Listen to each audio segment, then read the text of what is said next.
Au cœur de la société. Au cœur de la société est une émission préparée en synergie par les radios Inzamba, Agatekakawe, Radio RPA, Ijouya-Wanyagihugu, ainsi que la radio-télévision Renaissance. Même s'il avoue que certaines autorités sont impliquées dans des actes de corruption, Évariste Ndayishimiye accuse sans les nommer des leaders des organisations de la société civile d'y participer et de complicité avec ces autorités en question. Nous avons parlé aux représentants de l'une de ces organisations dans son mini-magazine Au cœur de la société, vous présenté par Émile Nivasumba. Bienvenue dans ce mini-magazine de la synergie des médias RPA, Inzamba et Renaissance. Dans une interview accordée mercredi à la RFI et à France 24, le président Évariste Ndayishimiye a dit que la société civile burundaise participait également aux actes de corruption. Je connais des gens qui ont des associations de lutte contre la corruption, mais eux-mêmes sont déjà corrompus, qui planifient comment voler et ensemble avec certains cadres, quand ces cadres font des détournements, ce sont les sociétés civiles qui vont les défendre. Parce que, effectivement, ce qui s'est passé, nous avons une histoire propre au Burundi. Nous sommes en train de rétablir la société burundaise, nous sommes en train de réconcilier.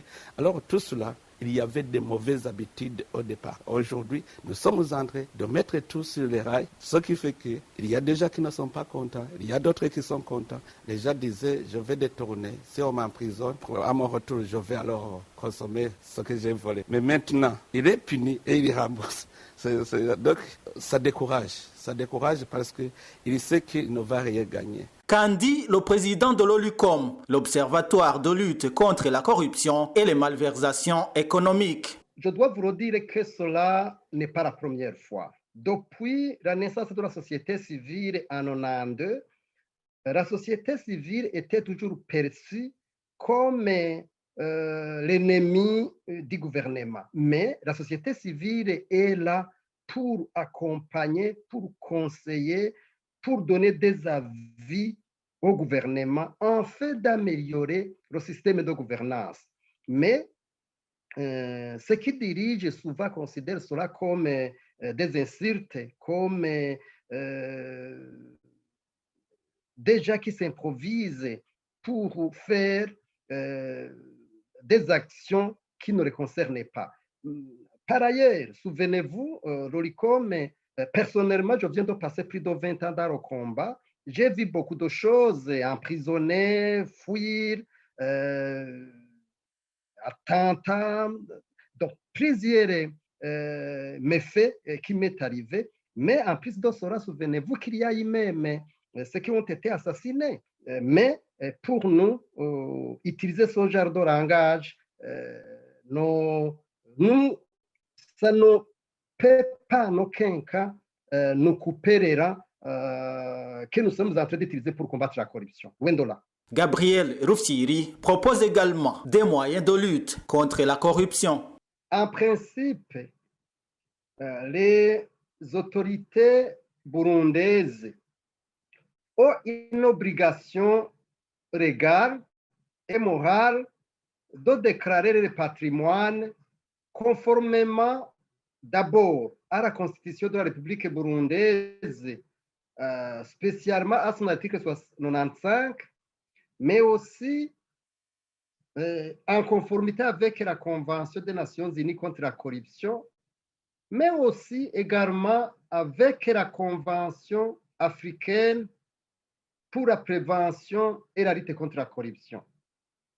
Il est clair que tous les mandataires publics, tous les hauts cadres de l'État et tous les gestionnaires des fonds publics jusqu'au trésorier de la commune doivent déclarer patrimoine en déjà 15 jours de leur entrée en fonction.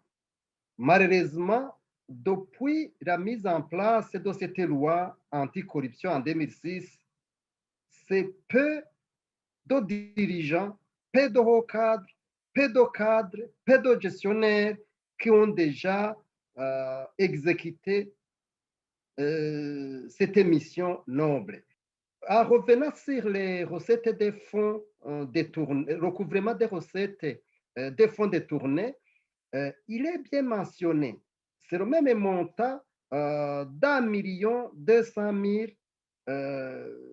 qui se trouve sur cette rubrique pour cette année exercice budgétaire 2021-2022 et l'année passée 2020 et 2021. On peut se poser une question. Comment se fait-il que le montant d'à peu près $500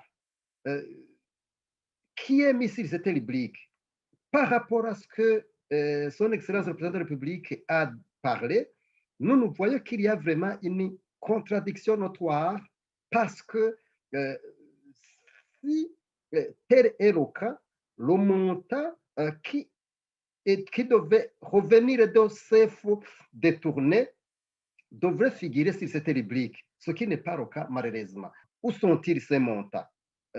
Où nous pouvons les trouver? Au début de l'année, Amnesty International a classé le Burundi parmi les 15 pays les plus corrompus du monde. Le pays prend la seconde position après le Sud-Soudan au niveau de la communauté est-africaine. Et voilà, c'est par ici que nous mettons un point final au mini-magazine au cœur de la société de ce 17 juillet 2021. Merci à l'équipe de la Synergie des médias qui a participé à l'élaboration de ce mini-magazine. Merci également à vous tous qui nous avez suivis. Émile Nibassoumba, j'étais à la présentation. À samedi prochain, si Dieu le veut. C'était l'émission Au cœur de la société.